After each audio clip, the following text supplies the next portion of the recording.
Hello, my name is Axel Klimek. I'm the Managing Director of the Center for Sustainability Transformation in Germany. I'm an OD consultant and coach. A couple of years ago, I was working with my friend and colleague Alan AtKisson in a major change process in South Africa. One day we were sitting in a café and were wondering, how does it come that on the one hand side you can see big changes happening in societies, in political systems, like in South Africa overcoming apartheid, and on the other hand, only 1/3 of all organizational change processes is successful. Out of that conversation, we started collecting some data to write a little book, which we called Parachuting Cats into Borneo. The focus of the book is the human side of change. What do we mean with the human side of change? Almost all outcomes you perceive are related to the actions you had taken. And what kind of actions you take depend on how you perceive a situation, how you experience yourself in a situation. But where does perception and experience come from? That is related to our mindset, our mental models, our way of thinking, our belief systems. If you believe that a glass is half empty, you will perceive and experience something else than if it is half full. If you think that the world is more like a big machine, you will come up with different actions than if you perceive it as a interrelated systems where you are part of. If you believe that development, transformation is triggered through competition, the fittest survive, you will do something else than if you see that collaboration is the driving force. Let me tell you a little story which illustrates all of that. It is the story which also gave our book the title, Parachuting Cats into Borneo. In the 1950s, in Borneo was an outbreak of malaria.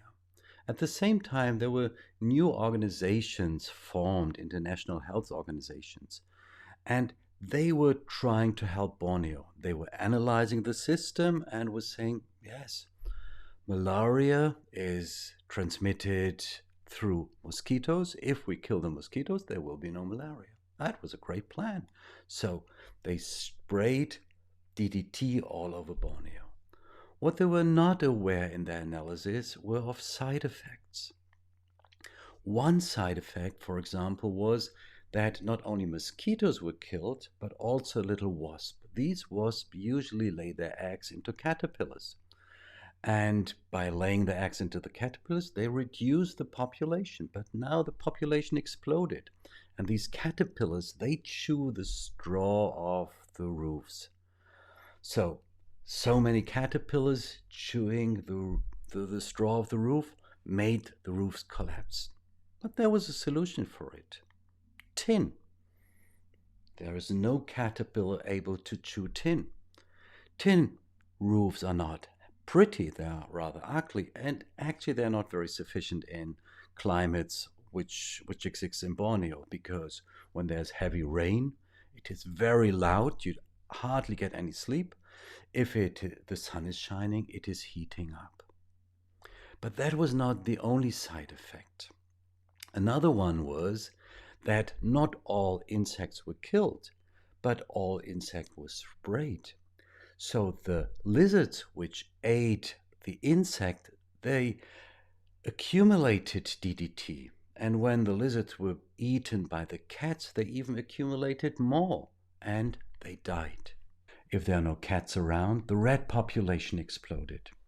And rats transmit other diseases like typhus. So the good intent of the scientists of the health organizations to decrease malaria increased typhus. And without any cats around anymore, they were collecting cats in the neighboring countries and were parachuting them onto Borneo. So if you have a look what happened on Borneo, you can put it into a kind of system diagram. And This is not showing all the side effects, but even that little systems diagram is much more complex than the thinking the scientists were using. They were using single cause, single effect thinking. They were rather believing that that they're in fight with the mosquitoes. They need to kill the mosquitoes. They were looking only for technical solutions and for quick fixes. So after 65 years, this story sounds a little funny, and probably you started smiling when you were listening to it. But it is a serious one, and it has a very serious background. When when I'm working in a change process, and for example, if I'm talking to the CFO, very often he has a very specific mindset. He's looking at numbers, very often on cost reduction. If I'm talking to the salespeople, they say we need to have competitive prices.